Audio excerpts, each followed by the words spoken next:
Aujourd'hui, on va voir ensemble comment remplacer facilement l'écran d'un Motorola G24 Power. On va commencer par retirer la coque arrière du téléphone.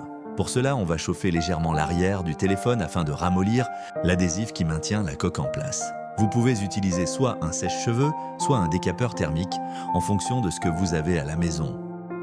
Si vous utilisez un sèche-cheveux, commencez par le régler sur une température chaude, mais pas trop élevée, et dirigez-le à environ 10 cm de l'arrière du téléphone. Chauffez les bords de la coque pendant environ 1 à 2 minutes. Cela va ramollir l'adhésif et faciliter son retrait. Attention, ne vous précipitez pas. Si vous sentez que la coque ne se décolle pas facilement, chauffez un peu plus longtemps, mais ne forcez pas. Une fois que l'arrière est chauffé, vous pouvez tester délicatement avec une spatule ou un médiator pour décoller la coque. Si elle ne se décolle toujours pas, chauffez encore un peu et recommencez.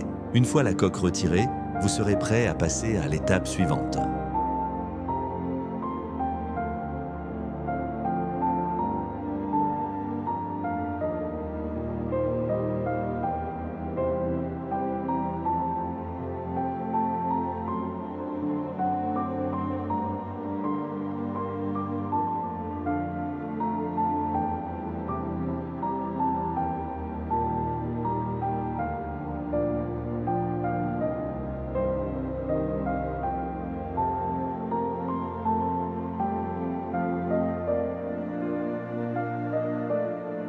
Vous allez voir que le cache interne est maintenu par plusieurs vis.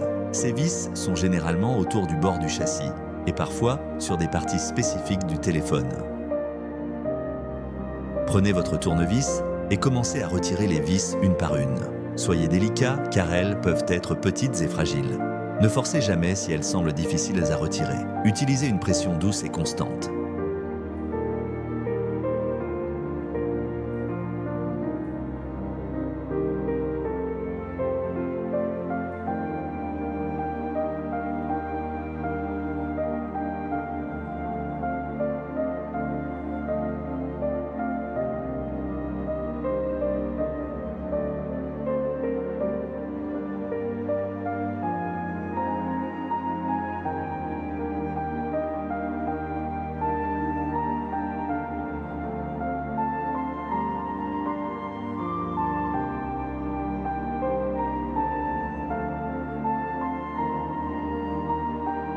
Une fois toutes les vis retirées, vous pourrez doucement retirer le cache qui protège les composants internes du téléphone.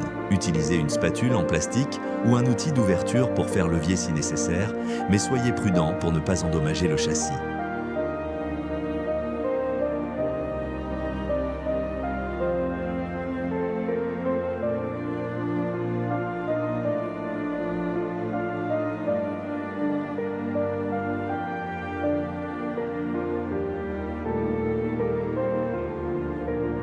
Une fois le cache retiré, nous avons accès aux composants internes comme la batterie, l'écran et les connecteurs. À ce stade, nous allons pouvoir déconnecter la batterie pour éviter tout risque pendant la suite de la réparation.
Voilà, votre Motorola G24 Power est comme neuf.